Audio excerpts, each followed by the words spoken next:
Howdy, folks. Welcome back or welcome aboard. You are listening to the once-a-week dedicated show called Saint Cities by the Doc Owen Show. And what we do is once a week we dedicate our broadcast to the issue of sanctuary cities and its kissing cousin, illegal immigration. So we will remind you first that we are all over the social media as Doc Owen Show, DocOwenShow, and we even have a very special Facebook page called Saint Cities, SAINTCITIES, Saint Cities plural. That stands for Sanctuaries Assembled in Nature's Tradition. We will do a little bit more of explaining what that is later in the show, just for those of you who are with us that might be this is your first broadcast listening to Saint Cities. We also have a blog called DocOwenShow.com. It's an interesting name. I wonder, it seems to match everything else. That's cool. Yeah. Good job. And we have apps for both the iPhone and Android that are free, and it makes our entire library of podcasts available to you, so you can get caught up if you missed a session or you care to listen to it 10, 15, 20 minutes at a time. It works very, very well. We start every show, including Saint Cities, in a very definite tradition. Saint Cities is a little different from Doc Owen Show, but it still sort of starts out the same way. We have an inspirational quote from Miss I'm a Surefire, and then we are led in the Pledge of Allegiance by Mr. Red Skelton. That is followed by some good friends of ours playing a kind of a theme song that we're very fond of, and you should listen to closely for the words. So, Miss Surefire, take it away, please. Howdy, folks. As usual for the Saint City Show, my quote comes from pocketfuel.com. That's P as in Paul, KT, fuel.com. And tonight's quote comes from the first book of John, chapter 1, verse 14. And so the living expression became a man and lived among us. The living expression is defined as Jesus in the flesh as an image of God. Moreover, the significance of the living expression is how lives are changed as a result of Jesus' birth, not so much as the exact day which we all know is Christmas. There you go. Yeah. It is impossible to fathom how differently the world would have developed if Jesus had not been born. Ooh. Ooh. Yeah. Would have been as ugly as it can be now. That's true. Not all the time, but it can be. That's true. Good job. Thank you very much. Thank you. Thank you, Ima and Pocket Fuel. So go ahead and start, Mr. Skelton. I think we've got a little bit of lag time, and I'll give a bit of a lead up. This is from, I believe this clip is from the mid-1950s, if memory serves me correctly. So give a listen to Mr. Red Skelton. I grew up with this guy. I remember a teacher that I had. Now, I went through the 7th grade. I went to the 7th grade. I left home when I was 10 years old because I was hungry. And I used to, this is true. I work in the summer and I go to school in the winter. But I had this one teacher. He was the principal of the Harrison School in Vincennes, Indiana. To me, this was the greatest teacher, a real sage of my time, anyhow. He had such wisdom. And we were all reciting the Pledge of Allegiance one day.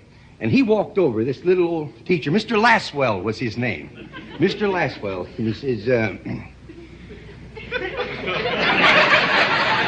And he says, I've been listening to you boys and girls recite the Pledge of Allegiance all semester.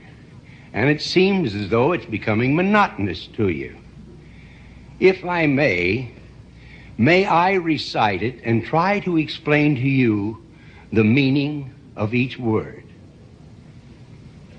I, me, an individual, a committee of one, pledge dedicate all of my worldly goods to give without self-pity. Allegiance, my love and my devotion to the flag, our standard, Old Glory, a symbol of freedom. Wherever she waves, there's respect, because your loyalty has given her a dignity that shouts, freedom is everybody's job. United. That means that we have all come together. States, individual communities that have united into 48 great states. 48 individual communities with pride and dignity and purpose. All divided with imaginary boundaries, yet united to a common purpose. And that's love for country. And to the Republic, a state in which sovereign power is invested in representatives chosen by the people to govern. And government is the people. And it's from the people to the leaders, not from the leaders to the people, for which it stands. One nation, meaning so blessed by God, indivisible, incapable of being divided, with liberty, which is freedom, the right of power to live one's own life without threats, fear, or some sort of retaliation. And justice, the principle or qualities of dealing fairly with others. For all, which means, boys and girls, it's as much your country as it is mine. And now, boys and girls, let me hear you recite the Pledge of Allegiance. I pledge allegiance to the flag of the United States of America and to the republic for which it stands, one nation, indivisible, with liberty and justice for all. Since I was a small boy, 2 states have been added to our country, and 2 words have been added to the Pledge of Allegiance: under God. Wouldn't it be a pity if someone said that is a prayer and that would be eliminated from schools too?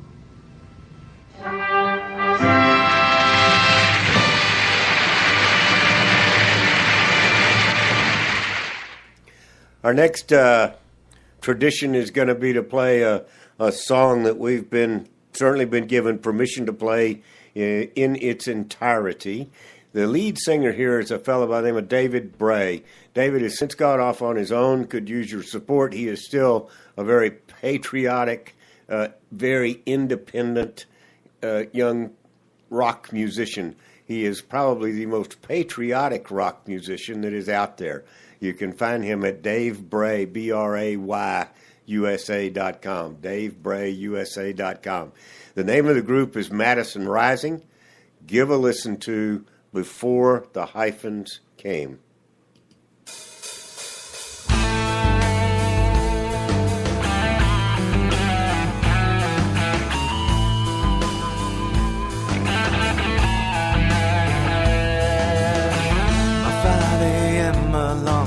Off and I'm rolling out of bed. I turn the TV on to wake up and clear my head. I catch the news in time to view another stirring of the pot. Talks of inequality and what people need, forgetting what they got. But in these times of opposition, the prejudice runs deep. They're fighting us by heritage is all they ever preach. They tell us that they really care. To them it's just a game. 'Cause we were all Americans before the hyphens came. And people cared about who you were and less about your name. 'Cause we were all Americans before the hyphens came.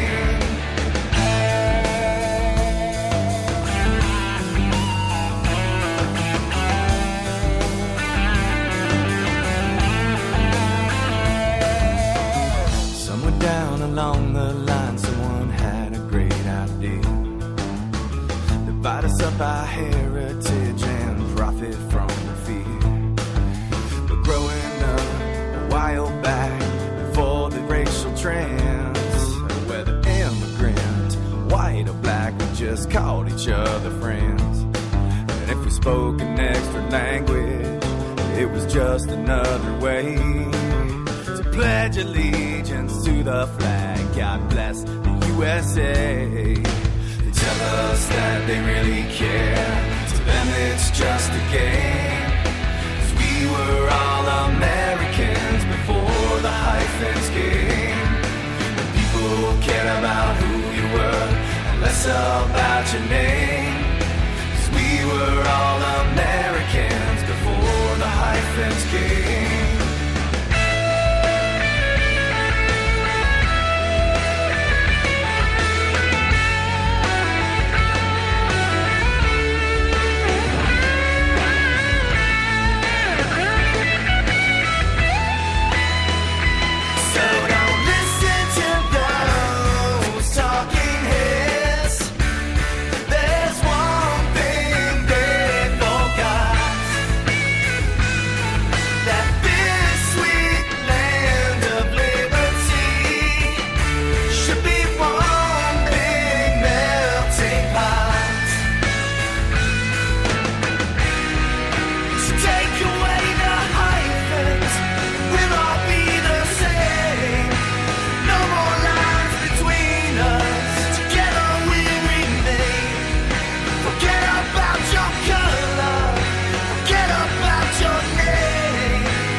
Before the hyphens came.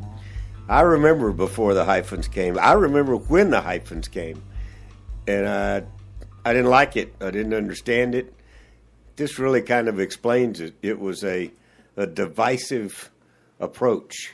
It was an approach to segment the population, to put us in categories so that we could be dealt with more efficiently in terms of messaging, both marketing and political messaging. You know, they could target a particular audience. And so hyphenation in front of an American, it does exactly that. And I will continue to point that out. I think it's a real valid observation on the part of quite a number of people. Saint cities, sanctuary assembled in nature's tradition, codified by the Constitution and the Bill of Rights, God-given rights that all of us have when we are born as American, actually worldwide. America is the one place that it was fought for and put into the Constitution. We're going to take a little 1-minute break for a sip of water, and we will be right back. Did you ever look at the stains in your coffee cup and then realize that's exactly what happens to your teeth? Paraswabs is the 5-minute solution to get your teeth white without visiting the dentist. This is John Greenhut, the CEO of Paraswabs. And if your teeth are stained from coffee, tea, or smoking, all it takes is 5 minutes with Paraswabs. In 5 minutes, you'll see an average of 2 shades whiter teeth, and in 7 days, 6 shades. It's clinically proven to whiten natural teeth as well as caps and veneers. The secret is a tooth detergent that was developed by Dr. Martin Ginniger that lifts stains off of your teeth. Best of all, there's no messy strips or trays that you have to leave in your mouth for an hour. Just swab your teeth for 5 minutes and you're done. To try Paraswabs risk-free, call 1-800-975-4583. That's 1-800-975-4583. I guarantee your bright white smile will have your friends talking about how great you look. Try it risk-free today. 1-800-975-4583. That's 1-800-975-4583. Howdy, folks. Welcome back or welcome aboard. You are listening to Saint Cities by the Doc Owen Show. This is Doc Owen. I'm joined in the studio by Miss Ima Surefire. Howdy, folks. We hope you were with us for the first 15 minutes, but if not, welcome aboard and hang with us for the next 40 minutes. It should be interesting. I always do a lot of research in preparation for every show. I don't want to have a conversation with you guys without being prepared. And the tagline of the Doc Owen Show is delivering truth to youth. We do the same thing here on Saint Cities and try to deliver the truth about sanctuary cities and kissing cousin illegal immigration. So my contention is there's obviously no proof, but I think it stands that it's a very logical correlation between the fact that sanctuary cities are a bit of a magnet for illegal immigrants. If you're going to come across the border as an illegal immigrant, where are you most likely to go that you will be allowed to do what you came here to do, be it good or bad? Would be a sanctuary city where you are protected. We're going to play, so as a part of that research, the reason I bring it up is I not only look for news information or stuff that's on the internet that is definitely not going to be on mainstream media. I also search the internet. I found a YouTube, actually it's a YouTube video, but I downloaded it. It's public because it's out there. It doesn't have any copyright to it in particular that was put on the video. I transferred it over to an audio file. I want you to hear it. And I want you to listen very closely to it. It is a documentary about illegal immigration in the state of Arizona. And when we get back, I'll tell you where it's from. So let's listen up. Grab a comfortable chair. It's a little over 20 minutes, but it'll really set the stage. I think you need to hear about it. Go ahead.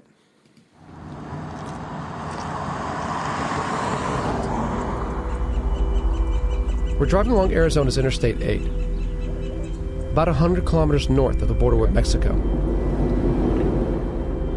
We're pulling up to a border patrol, I assume, checkpoint.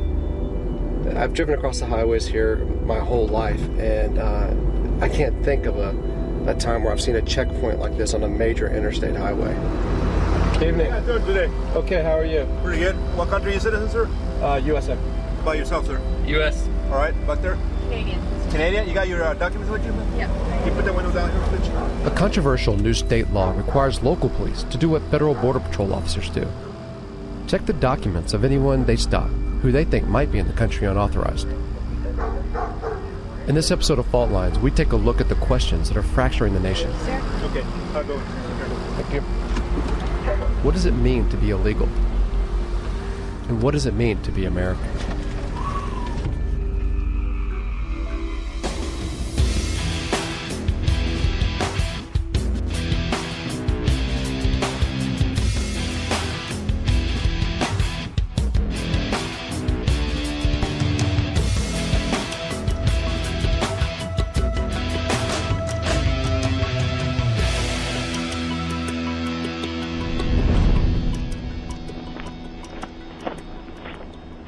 At Arizona State Capitol, politicians have passed many laws targeting undocumented immigrants. But this latest, known as Senate Bill 1070, has grabbed attention across the United States.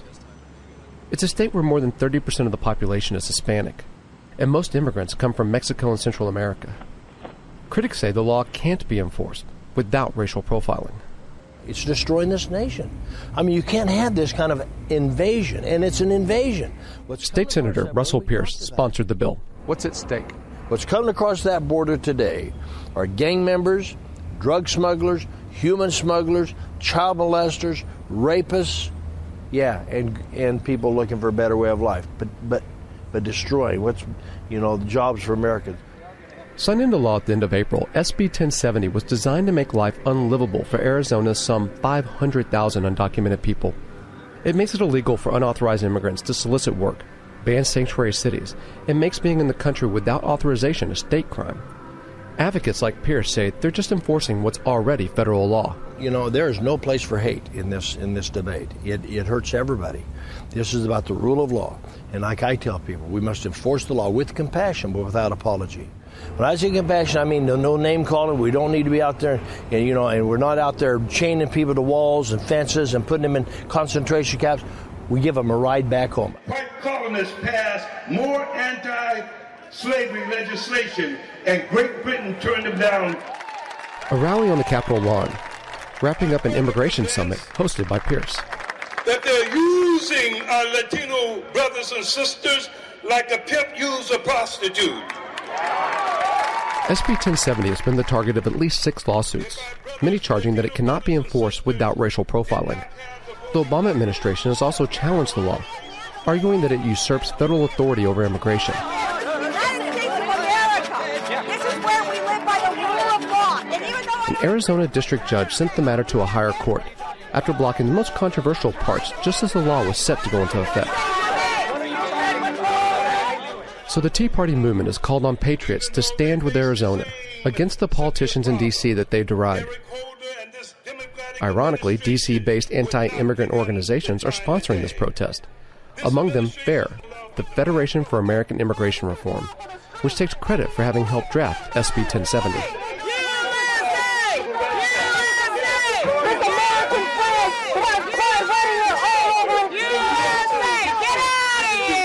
White president did all of these things in 1 year, they would have ran him out of town. They're keen to show that their stance on illegal immigration is supported by African Americans, and by extension can't be racist or result in racial profiling. From foreign and domestic enemies. A number of African American speakers here, domestic enemy in our house, but almost an entirely white crowd. Stand up as Americans, call your legislators. Will you explain your sign to us? that's the word. That's what the definition is. So anyone who breaks the law is illegal? No. It says a foreigner. Only a Can you foreigner. read?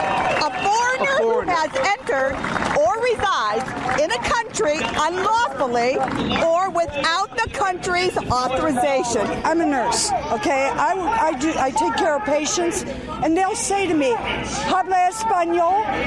No, I speak English. This is America. If you want me to take care of you, speak the English language. It's plain and simple.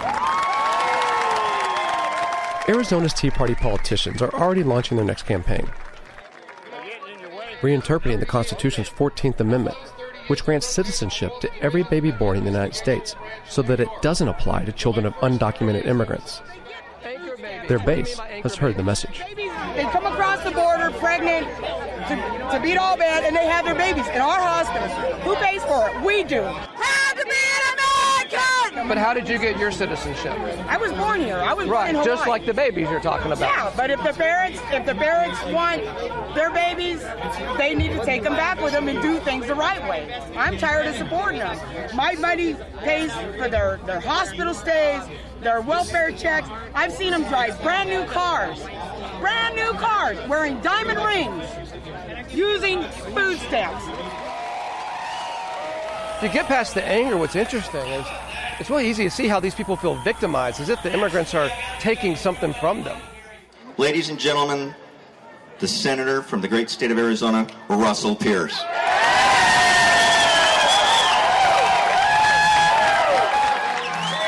Illegal is not a race. It's a crime. Pierce drives the message home again. We've taken the handcuffs off of law enforcement. You can arrest as many as you can get in the car. And takes the opportunity to make his endorsement for the Republican primaries. By the way, if I could have you guys, J.D. Hayworth was vying for U.S. Senate candidacy against four-time Senator and former presidential hopeful John McCain. I don't see John McCain here anymore. I want you to know that I endorse John David Hayworth for the United States Senate. Hayworth lost the primaries, but only after McCain outspent him by $17 million. And his challenge was a kind of victory for the Tea Party. McCain, long considered a moderate on immigration, adopted their tough on illegals talk, endorsing SB 1070, disavowing a previous immigration reform effort that would have legalized some undocumented workers, and backing the building of the border fence. And complete the dang fence. It'll work this time. We caught Hayworth on a campaign stop in a retirement community west of Phoenix.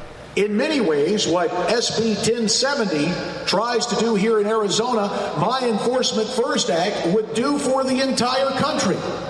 So what would you do with the 11 to 20 million illegal immigrants that are in the U.S.? I guess the best way to describe it is attrition through enforcement. Once you enforce the laws, people start obeying the laws, and they say, well, gee, maybe it's not in my self-interest to stay here. Like Pierce, Hayworth denies that the logic behind SB 1070 is racist. The question is not ethnicity.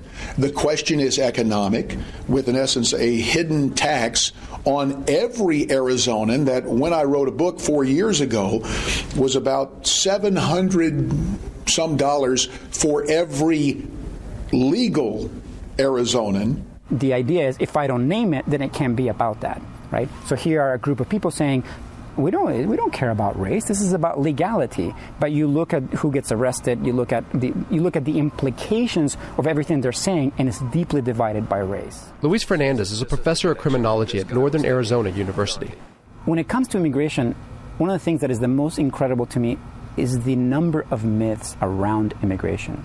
And there's at least a 30-year history of scholarly work that shows that immigrants commit fewer crimes than the general population. And an individual, as undocumented, actually pays more taxes than it takes out. But some 70% of Arizona voters say they approve of the law. Across the rest of the country, some 60% of voters say they do too. This is a moral panic. It's not about data. It's not about information. It doesn't matter what the reality is. It's what the perception is. So if I can convince you that this is a really scary place, that undocumented people take money out of our coffers, that they will murder you and come into your homes and steal your kids, if I can convince you of all that, then it becomes real.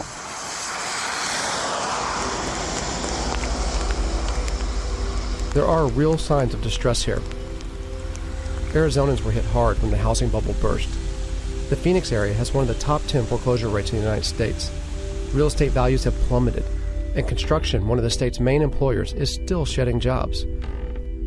After years of obstinate tax cutting, the Arizona legislature is projecting a deficit of at least $1 billion and has already slashed school days, state health coverage, and funding for state parks. With their economy in crisis, people want to know why they're in pain, and their politicians have an easy scapegoat. So they're telling people, the economy is collapsing, we're losing our jobs, our home values have dropped, 40, 50% in some areas, you're hurting, you're really terrible. But you know what's really dangerous is these people. Because if we solve this issue, we solve all the issues. So come with me. Arizona Republicans say they've had to solve the state's immigration problems themselves because the Obama administration has failed to secure the border or fix a broken immigration system. We took the question to Washington to an Arizona congressman, a Democrat. Has the Obama administration done enough with this? No, they haven't done enough. I mean, Congress hasn't done enough. And the fact that the vacuum of non-action on reforming outdated and broken immigration law, that needs to be fixed. That's why we have this crisis. But Raul Grijalva is a fierce critic of SB 1070. When the bill was signed into law, he protested, telling organizations not to bring their conventions and their business to Arizona. Passing a law that is punitive and not a remedy. It doesn't solve the immigration issue. It doesn't make the border any more secure. It doesn't provide a legal pathway to legalization for people that are here. It doesn't reunify families. It doesn't do any of that. It's a punitive law. The only vacuum it fills is to make this issue more divisive and uglier going into these midterm elections.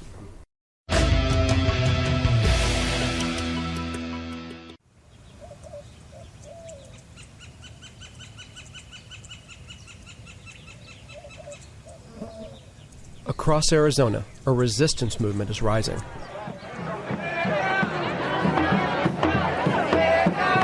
An unintended effect of SB 1070. El pueblo unido jamás será vencido. Coalitions of Latino and immigration justice groups have come together to defend their communities in the streets and in the courts. Civil rights and social justice for all people.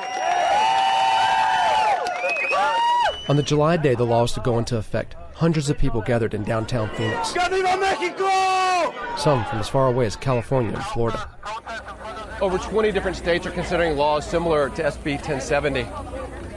As they're doing that, we've talked to people who have traveled here from all over the country to figure out how to stop those kind of laws before they happen. When I say people, you say power. People, power! Protesters are targeting Joe Arpaio, the Maricopa County Sheriff, whose rise to infamy has been fueled by his highly publicized roundups of undocumented immigrants. Wells Fargo Bank building, that's where Sheriff Arpaio's offices are. Arrest Arpaio! Arrest Arpaio! To demonstrators, his crime sweeps are proof of what will happen across the state if SB 1070 is fully implemented. In 2007, a federal program known as 287G gave Arpaio's sheriffs the authority to ask for papers and detain undocumented migrants without criminal charge.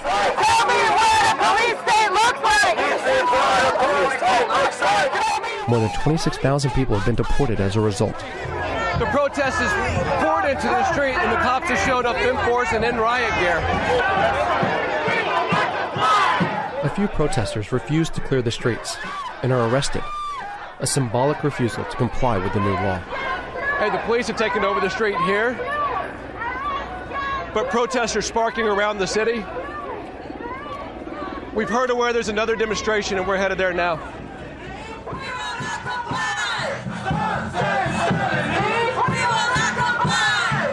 At Arpaio's jail, protesters have locked their arms together to block the entrance. We're locked in here. Why?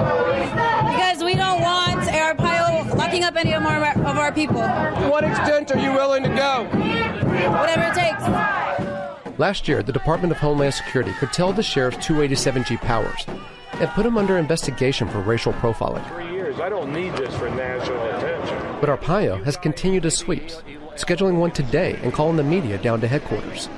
Every day they call me a racist, Nazi, Hitler.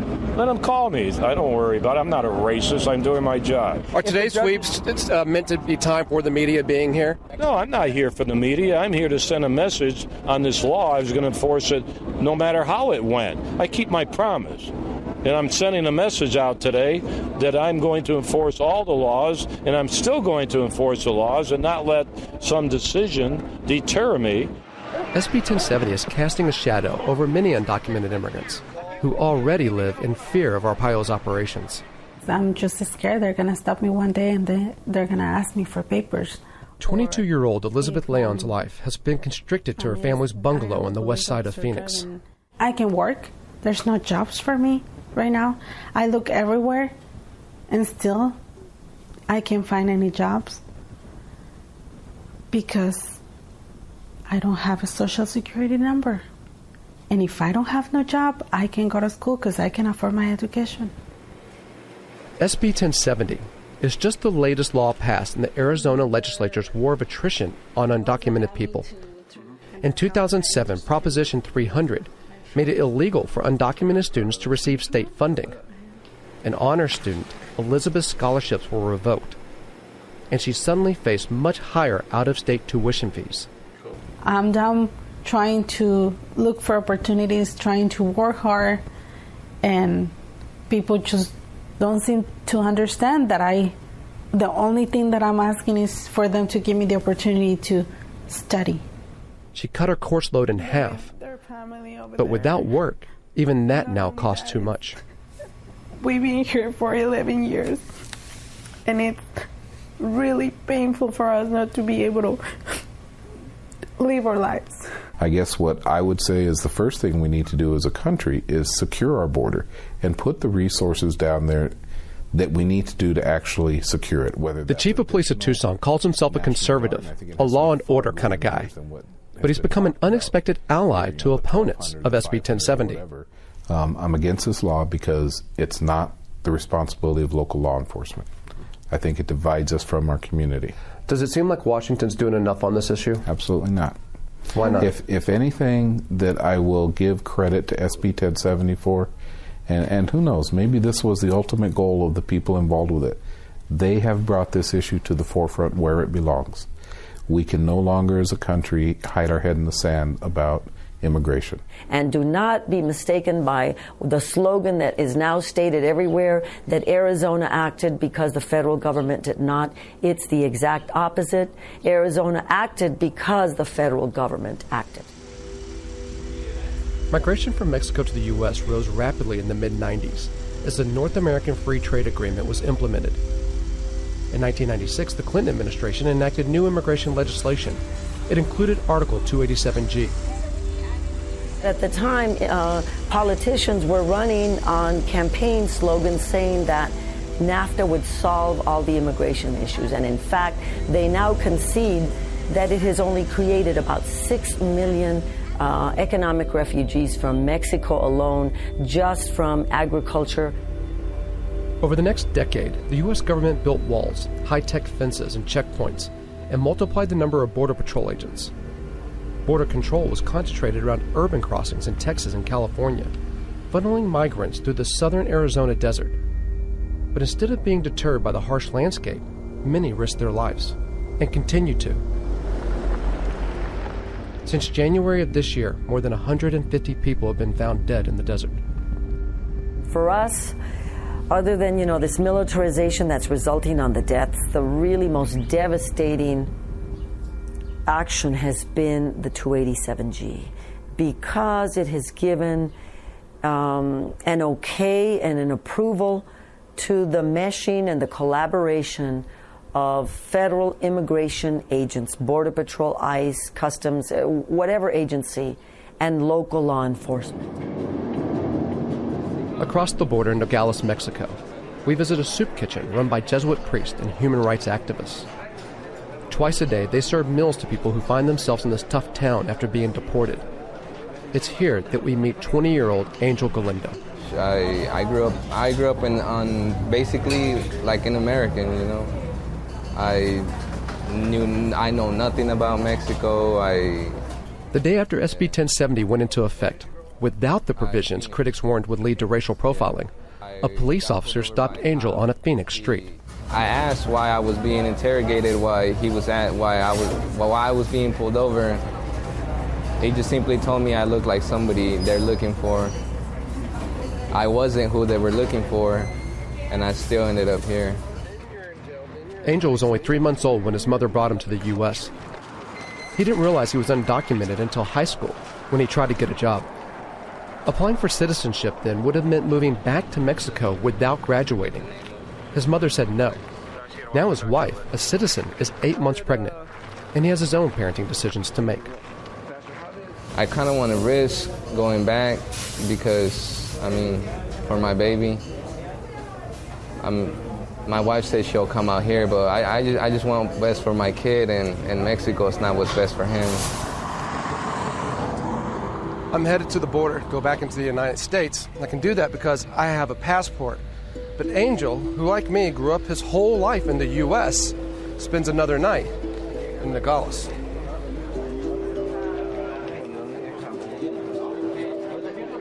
So Angel waits in a kind of limbo. Arizona Republicans and Tea Party patriots often accuse Obama of supporting amnesty and open borders. But deportations have risen since Obama took office. Federal agents plan to deport around 400,000 people this year, 25% more than under the Bush administration in 2007. It's sad because I'm American by heart, but being out there, I feel not wanted. But being out here, I don't feel part of this. So it's like I'm not wanted there. I don't feel part of here. I really don't know where I'm at right now. We don't have any dreams. People's dreams, I believe they're dying. I do sense a growing anti-Hispanic feeling in the community and across the nation, and that scares me for my kids. It's midterm election season in the United States. As the Republican Party's right-wing fans anti-immigrant flames and Democrats carefully avoid the issue, 11 million undocumented people living in the country are unlikely to be offered a path to citizenship anytime soon. And in this season of fear, politicians and voters alike may be overlooking something greater than a political contest hanging in the balance. So what's at stake is who we are, really, who we are as a country. How are we going to continue as a neighbor in this hemisphere? How do we exist in a global world where things move, people are in major flux? What does it mean? I mean, who has the right to move? Who doesn't have the right to move? Who has the right to be stopped? Who doesn't have the right to be stopped? Who has the right to live, love, and work, in a particular location? Who has those rights and who doesn't?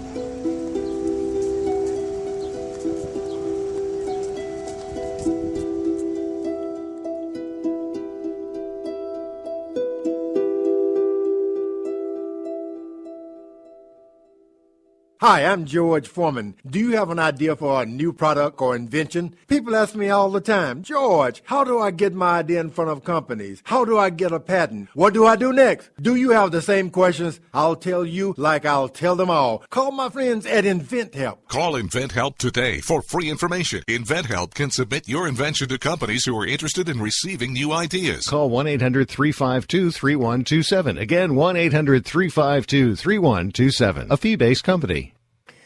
Howdy, folks. Welcome back or welcome aboard. You are listening to Saint Cities by Doc Owen Show. This is Doc Owen. You just heard, I hope, if not, you'll need to pick up the podcast and do a little backtracking of about 20-something minutes or so. You heard a download of a video about Arizona and illegal immigration. And if you didn't know it, you would have thought it was made yesterday.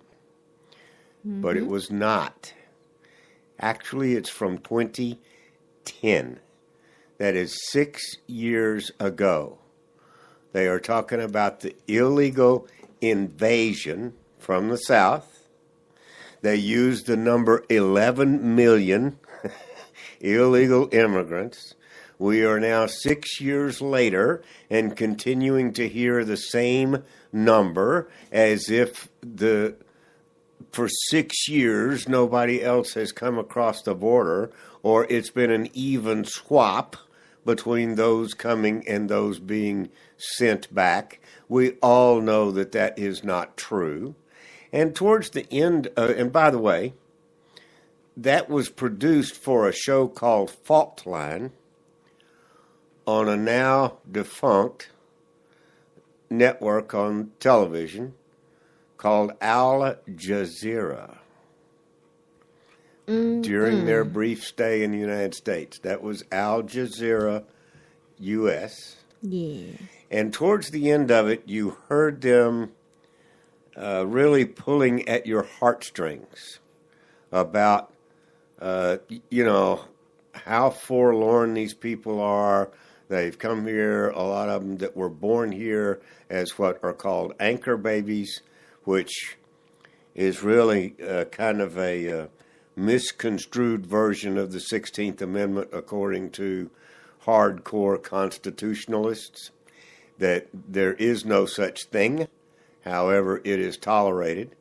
But the main thing that I wanted to point out, besides the fact that it's 6 years old and absolutely nothing has changed, let's bring that forward to, does that help you answer for a lot of you why Trump's initial stand on illegal immigration resonated so greatly with this country, resonated so greatly with folks outside of power, because it has been an ongoing major problem for a long, long time.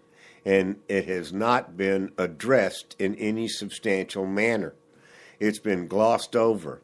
And now, right now, it's getting even worse, because now that they've sort of, shall we say, anesthetized the low information American brain, that basically there's nothing you can do about it, or anything we could do about it would be too harsh, or that's not the American way, or, we got to take in our brothers, and yada, yada, yada, yada, yada. So they're using that same thought pattern that they've beat into an awful lot of people over the last 6 years to bring in folks from the Middle East that we have no way of knowing who they are. Now, these people are not coming in illegally, which is even worse. They're coming in with the good graces and a full complement of benefits from the Middle East, from places that, as a general rule, do not like our way of life. Mm-hmm. They get here, we put them up in apartments, we put them up, we pay for their food, we educate their children, we pay for their hospitalization, and all they do is bitch and whine and complain that, A, we're not doing enough, or we're doing it wrong, or their food's not prepared properly, or we're not honoring their laws and their wishes and their ways.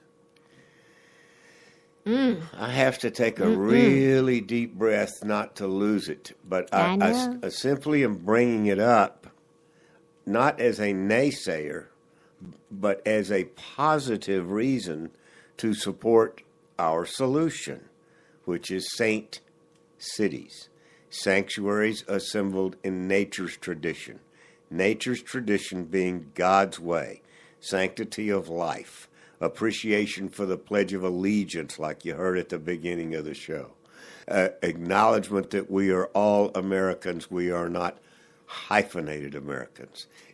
In order to be among us, you must assimilate with us. That's what this country is about.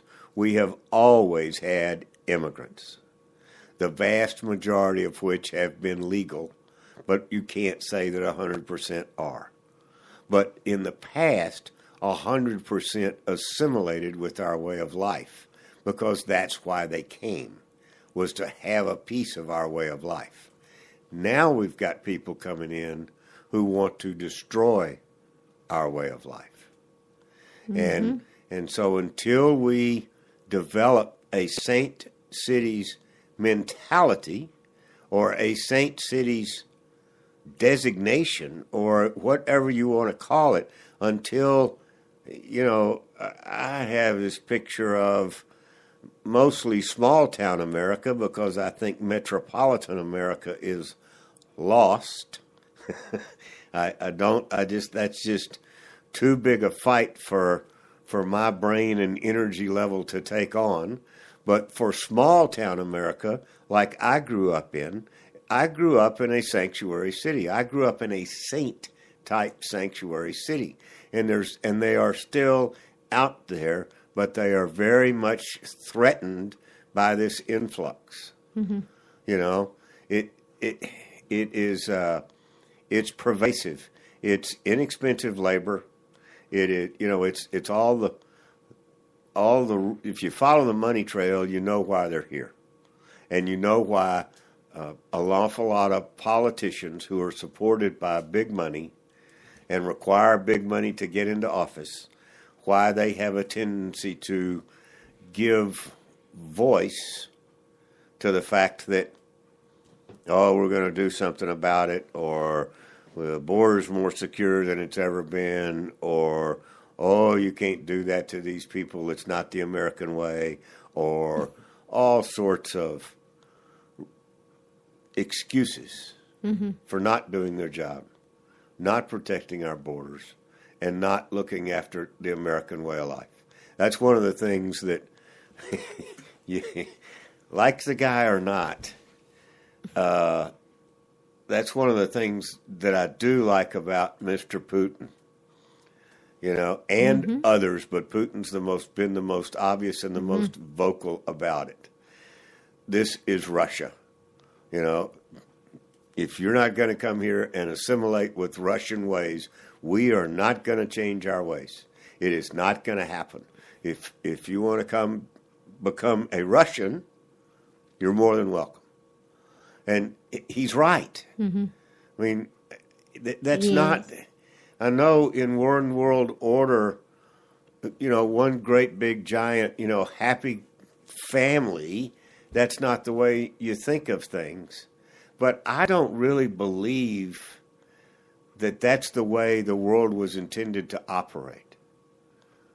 I think every country, every state, every geopolitical designation needs to have its own pride, needs to have its own things that they are really good at, and continue to develop that, and then use a free enterprise, a business sort of a methodology to export that expertise that they have in exchange for the expertise that's available in another country, right?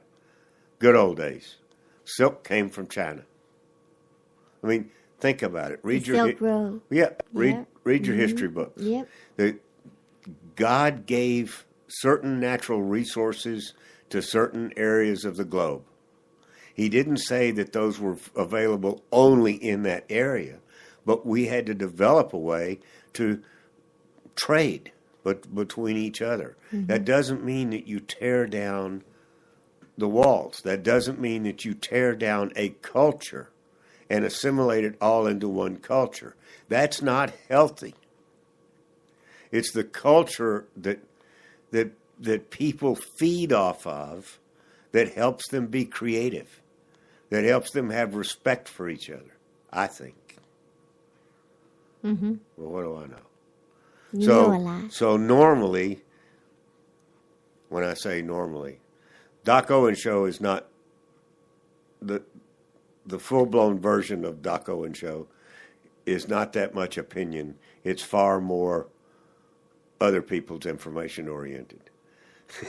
Saint Cities is, by Doc Owen Show, is a heartfelt rendition of trying to establish sanctuaries assembled in nature's tradition, the way God intended it. And we've lost that. That's the reason we start with the Pledge of Allegiance. We've lost the Pledge of Allegiance in every classroom, every day, in every city, across the entire country. It's not that it doesn't exist at all, but it's not pervasive like it used to. It's not a standard like it used to be. And that really should start the day. And if that offends you, or your child is offended and comes home and cries to mama either needs to explain to the child why it's important or move. That's called assimilation. The Pledge of Allegiance expresses who we are and what you are expected to adhere to if you want to be among us. Because that's the way it works. And that's the way it works best. Front row. Time to go. You have been listening to the Doc Owen Show. Thank you so much for having us. We really appreciate it.